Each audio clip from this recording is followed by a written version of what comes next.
दोस्तों अगर आप अपने आईफोन में किसी भी फ़ोटोज़ को क्लिक करने जाते हैं और आपको ये मैसेज दिखता है कि आपका जो आईफोन है उसकी स्टोरेज फुल हो गई है, उस केस में कैसे आप अपने आईफोन के फ़ोटोज़ को बिना डिलीट किए हुए फ्री अप करेंगे स्पेस को और अपने फ़ोटोज़ को कैसे बैकअप करेंगे एक्सटर्नल ड्राइव वगैरह पे, वो आज हम इस वीडियो में सीखेंगे। हे गाइस, मैं हूं अभिषेक और आप देख रहे हैं अभी टेकी। तो बिना देरी के चलिए वीडियो में आगे बढ़ते हैं और जानते हैं कि कैसे हम अपने आईफोन के सारे फोटोज़ को बिना डिलीट किए हुए एक्सटर्नल ड्राइव वगैरह पे कैसे बैकअप करेंगे। तो दोस्तों अगर आपको अपने आईफोन के सारे फोटोज को बैकअप करना है एक्सटर्नल ड्राइव पे, तो सबसे पहले हमें जरूरत पड़ेगी एक एक्सटर्नल ड्राइव की। यहाँ पे मैं यूज कर रहा हूँ सैंडिस्क का एक्सटर्नल ड्राइव, जिसमें कि यूएसबी टाइप सी दोनों इन पे मुझे मिल जाता है। तो लेटेस्ट आईफोन जैसे आईफोन 15 और 16 सीरीज के जो भी आईफोन्स है उनमें तो आप आसानी से इन्हें कनेक्ट कर पाएंगे ये यूएसबी टाइप सी की मदद से।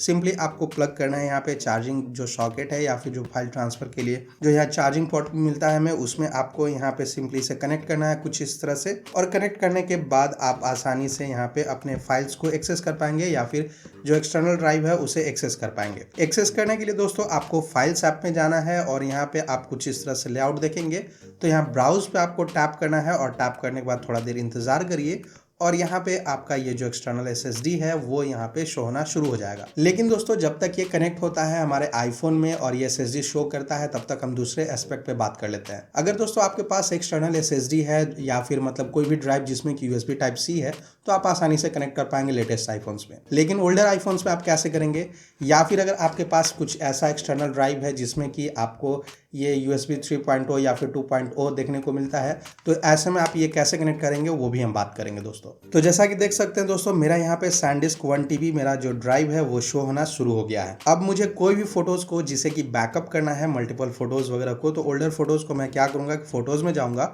और कोई भी फोटोज वगैरह सिलेक्ट करके, जैसे ये वीडियोज हैं, मैं इन्हें कुछ इस तरह से सिलेक्ट करूंगा और सिलेक्ट करने के बाद जिन्हें मुझे बैकअप करना है, बैकअप करने के लिए मैं शेयर पे टैप करूंगा और टैप करने के बाद मैं स्क्रॉल करूंगा थोड़ा सा नीचे और यहाँ पे सेव टू फाइल्स का आपको ऑप्शन दिखेगा। तो सिंपली दोस्तों यहाँ सेव टू फाइल्स का जो ऑप्शन है उस पर आपको टैप करना है और टैप करने के बाद यहाँ पे अभी आपको ऑन माई आईफोन दिख रहा होगा, तो यहाँ पे ब्राउज पे टैप करिए और यहाँ से अपना जो ड्राइव है उसे सिलेक्ट कर लीजिए। तो जो एक्सटर्नल ड्राइव हमने यहाँ पे लगाया हुआ है मेरा यहाँ पे शो हो रहा है, मैं इस पे टैप करूंगा और टैप करने के बाद मैं एक नया फोल्डर क्रिएट करूंगा। उसके लिए सेव के बगल में यहाँ पे 3 डॉट पे मुझे टैप करना है और न्यू फोल्डर का जो ऑप्शन है वो सिलेक्ट करूंगा। तो मैं यहाँ पे लिखता हूँ बैकअप फोटोज और इस नाम से फोल्डर मैं यहाँ पे क्रिएट कर दूंगा। क्रिएट करने के बाद ये फोल्डर खुद ब खुद ओपन हो जाएगा। तो आप देख सकते हैं कि फोल्डर एम्प्टी है अभी मैं यहाँ पे सेव पे टैप करूंगा और जो भी फोटोज है मेरे वो यहाँ पे सेव हो जाएंगे मेरे आईफोन से।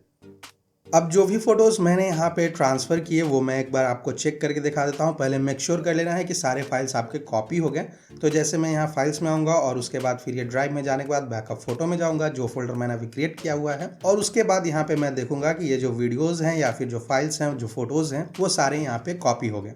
अब मैं फोटोज़ ऐप में वापस जा सकता हूं और जो भी फोटोज़ मैंने यहाँ पे सिलेक्ट किया हुआ था या फिर जो कॉपी किया उन्हें सिलेक्ट करके कुछ इस तरह से और यहाँ पे डिलीट कर सकता हूं। अब डिलीट करने के बाद ये जो आइटम्स हैं वो मेरे आईफोन से डिलीट हो जाएंगे और उसके बाद मेरे आईफोन में फ्री अप स्पेस हो जाएगा, मतलब कि जो स्पेस है वो फ्री हो जाएगा। तो इस तरह से मैं अपने आईफोन में जो फोटोज़ हैं उनको बैकअप कर सकता हूँ एक्सटर्नल ड्राइव में डायरेक्टली, बिना किसी PC और मैक की मदद से, जिससे कि मेरा जो फोटोज़ है वो भी बैकअप रहे और साथ ही साथ मेरा जो आईफोन है उसमें जो स्पेस है वो फ्री रहे। लेकिन दोस्तों जैसे मैंने बात किया कि पुराने जो ड्राइव हैं USB ड्राइव वगैरह जिसमें कि USB 2.0 है या फिर 3.0 है, तो वैसे में आप कैसे कनेक्ट करेंगे। या फिर जो पुराने आईफोन्स, जैसे कि मेरा ये जो आईफोन 14 प्रो है, इसमें यहाँ पे लाइटनिंग पोर्ट मुझे मिलता है, तो उसके लिए आप कैसे करेंगे। तो दोस्तों मेरे पास जैसे ये आईफोन 14 प्रो है, आप देख सकते हैं इस पे लाइटनिंग पोर्ट है। तो इसके लिए मैं यहाँ पे यूज़ कर रहा हूँ एप्पल का एक अडेप्टर जिसमें कि लाइटनिंग केबल है मेरा, जो कि मैं इसमें कनेक्ट करूँगा।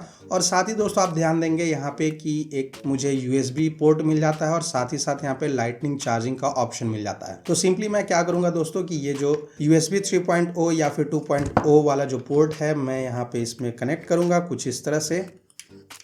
और कनेक्ट करने के बाद ये जो मेरा फाइल्स है या फिर जो भी चीज़ें हैं वो यहाँ पे शो होनी शुरू हो जाएंगी। लेकिन दोस्तों ध्यान रखना है कि जैसे मैंने यहाँ पे कनेक्ट किया तो यहाँ पे आया accessories connected, unlock iPhone to use accessories. तो मैं सिंपली यहाँ पे अपने फ़ोन को अनलॉक करूँगा और उसके बाद अगर मैं फाइल्स में जाऊँ तो फाइल्स में जाने के बाद आप देखेंगे यहाँ पे कि अभी तक मेरा ये शो नहीं कर रहा है। इसके पीछे कारण ये हो सकता है दोस्तों कि ये जो मेरा एक्सटर्नल SSD है उसमें कंप्लीट पावर या फिर अच्छे से पावर मुझे ये सप्लाई नहीं कर रहा होगा। तो इसलिए यहाँ पे ये जो अडेप्टर है उसमें मुझे यहाँ लाइट लाइटनिंग पोर्ट का भी एक ऑप्शन मिलता है, जो कि मैं लाइटनिंग पोर्ट को यहाँ सिंपली कनेक्ट करूंगा। लाइटनिंग पोर्ट में चार्जर कनेक्ट करूंगा और उसके बाद मेरा जो यहाँ पे एक्सटर्नल SSD है या फिर SSD है वो शो होना शुरू हो जाएगा और सेम प्रोसेस को मैं फॉलो करके अपने फाइल्स को एक्सटर्नल SSD में या फिर SSD में बैकअप कर पाऊंगा। इसके अलावा दोस्तों, अगर आपके पास पुराना यहाँ पे ऐसा SSD है लेकिन आपके पास USB Type-C है, तो वो आप कैसे कनेक्ट करेंगे? मतलब लेटेस्ट आईफोन्स है, आईफोन 15, 16 सीरीज का आईफोन्स है, उनमें आप कैसे कनेक्ट करेंगे? तो उनके लिए दोस्तों ये मेरे पास एक एप्पल का अडेप्टर है या फिर यूं कहे तो केबल है, जिसमें कि यहाँ पे USB Type-C मुझे एक एंड पे मिल जाता है और दूसरे एंड में मुझे यहाँ पे USB को लगाने का ऑप्शन मिलता है। तो ये जो USB to USB Type-C का जो मेरा अडेप्टर है वो मैं अपने आईफोन में कनेक्ट करूंगा, सिंपली कुछ इस तरह से कनेक्ट करके,